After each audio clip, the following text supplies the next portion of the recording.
The Plainsburg Park Delinquents, A Story of Elephant Proportions by Paige Rogers.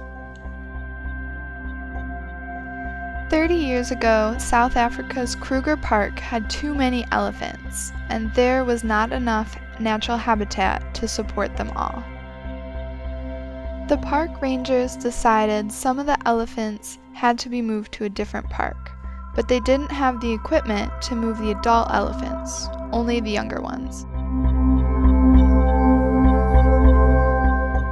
So the park rangers killed the adults and captured the baby elephants. The young elephants were taken to Plainsburg Park and set free to grow up on their own in this strange new place. As the elephants grew up, they never forgot what happened to their families, and as they reached adolescence, they became a sort of gang and lashed out at other creatures. Fought rhinos and people. So the park rangers didn't know what to do.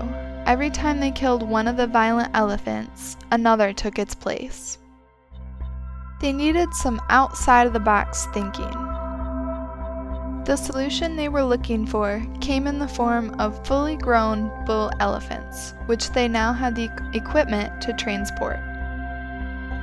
These bull elephants quickly put the adolescents in their place by fighting the ringleaders of the gang. They then showed the adolescent elephants how to behave and control themselves. To the astonishment of all, this worked. The attacks and rhino killings stopped almost overnight, and all was well once more.